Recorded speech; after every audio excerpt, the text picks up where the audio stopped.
Um bom dia a todos e todas. Gostaria de saudar a todos aqui presentes na figura da deputada Janete Cafiberib, que é amapaense assim como eu, e do senador Paulo Paim, presidente da comissão, e estendo a todos aqui presentes a mesa que está composta.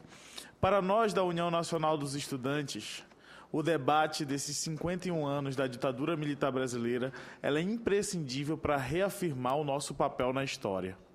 A primeira ação da ditadura militar, na madrugada do dia 31 para o dia 1º de abril, foi incendiar e metralhar o prédio da União Nacional dos Estudantes.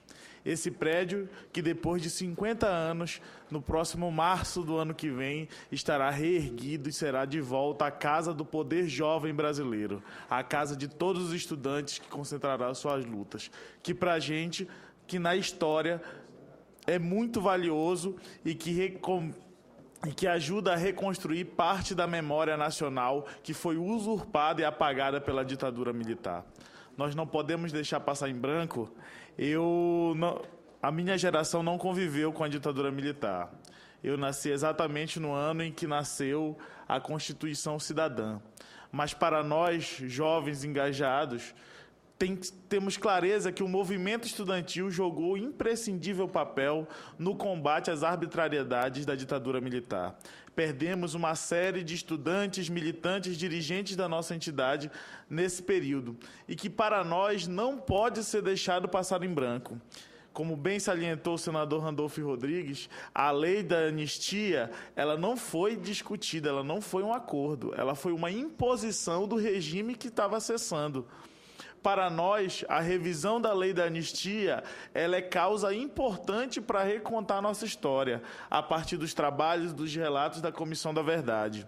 A União Nacional dos Estudantes, após o estabelecimento da Comissão da Verdade Nacional, ela organizou a sua Comissão da Verdade para apurar os crimes cometidos contra os seus diversos dirigentes e diversos estudantes durante o período da ditadura militar.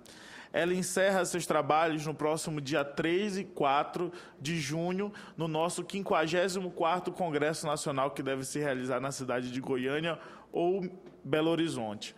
Para nós, é importante que, junto com que a verdade que seja estabelecida, possam ter, sim, uma nova lei que revise a lei de anistia.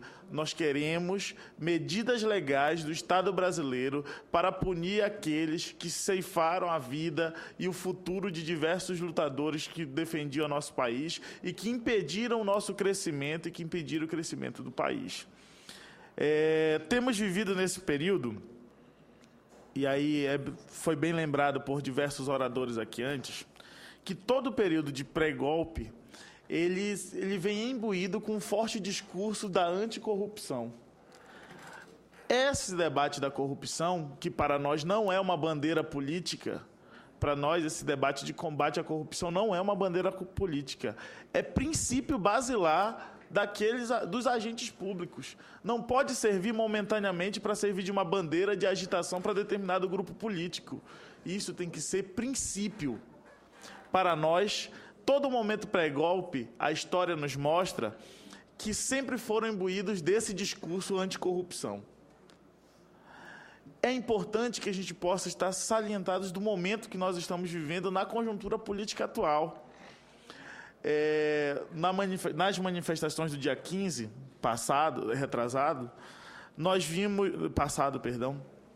eu vi uma faixa que foi muito emblemática aqui em Brasília, que ela dizia assim: abaixo Paulo Freire. Essa faixa é emblemática porque eu acho que tem a ver com um pouco do cerne da questão estratégica da visão de futuro do país. Paulo Freire, patrono da educação brasileira, tinha como símbolo a sua teoria da pedagogia do oprimido, que conseguia fazer relação da posição de classe de que cada pessoa ocupava na nossa sociedade. Combater Paulo Freire é combater a memória de quem é quem na sociedade, de quem é explorado e quem é explorador. E combater isso é também combater a memória, porque os que pedem intervenção militar negam a história, negam a posição das pessoas e de quem era quem. O crescimento do Brasil, e aí vale o registro, desse debate sobre a corrupção. No Brasil, as empreiteiras brasileiras que mais cresceram, inclusive que hoje ocupam os principais espaços da construção civil brasileira, se deu um crescimento na ditadura militar. Vale o registro que o Brasil aumentou a sua dívida externa no período da ditadura militar para mais de 100 bilhões de dólares. E tudo isso passa à margem da história, sem o devido registro de onde foi parar isso. Muita gente fala que foi graças à ditadura militar que o período da construção e da infraestrutura do Brasil. Construíram pontes, estradas, ferrovias, hidrovias, mas ninguém discute a que custo isso saiu. A infraestrutura do Brasil é fundamental e até hoje nós perecemos de mais infraestrutura, mas o preço que nós pagamos por esse processo de infraestrutura que a ditadura militar promoveu é muito caro e nós sentimos ainda hoje. Para nós, da União Nacional dos Estudantes, a nossa posição hoje é de defesa da democracia, é da defesa dos avanços e dos direitos conquistados até hoje a partir da Constituição de 88. Nós achamos que, para consolidar a democracia brasileira, ainda falta muito. Nós temos muito trabalho ainda pela frente e muito enfrentamento para se fazer, com muitos direitos que ainda precisamos conquistar. Mas o caminho que nós devemos seguir é através da democracia, da participação popular, do investimento em educação, do investimento em setores estratégicos que garantem o bem-estar e a qualidade social do nosso povo. Nesse exato momento, na Comissão de Constituição e Justiça, na outra casa, na Câmara dos Deputados, está sendo votado, abriu o processo de votação para a redução da maioridade penal.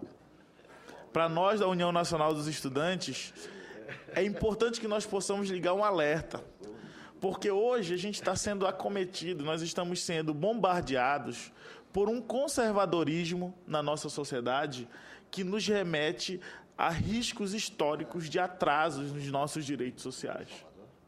Assim como a redução da maioridade penal, assim como os direitos sociais civis da comunidade LGBT, assim como outros temas ligados a avanços que até um tempo atrás tínhamos avançado bastante. Agora, é importante que nós possamos ter com tudo isso nesse prisma dentro de um apanhado histórico. Para nós,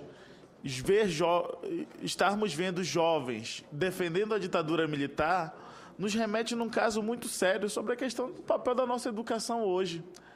Eu sou do Amapá, estudei lá minha vida toda em escola pública e durante muito tempo, até eu entrar na universidade, diziam que o Amapá nem existia no período, não existiu ditadura militar no Amapá, que não existia nenhum registro, que o Amapá ainda era de território federal. E só depois de eu entrar na universidade é que a gente vai saber a história do nosso Estado, a partir de outros olhares, que a gente vai descobrir figuras emblemáticas da luta democrática, como a Janete Capiberibe, como João Capiberibe e outros lutadores, como o próprio Chaguinha, que desempenharam funções, que lutaram no combate à ditadura militar no meu Estado, que até então a história nos nega. A história formal, a educação formal nos nega. E é importante que nesse papel a gente possa, que nesse momento a gente possa discutir também o papel da educação na formação dos jovens brasileiros.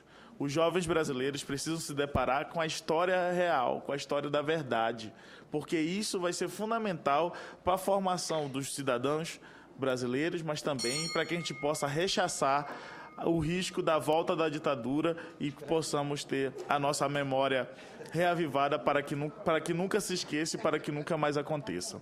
É isso, obrigado.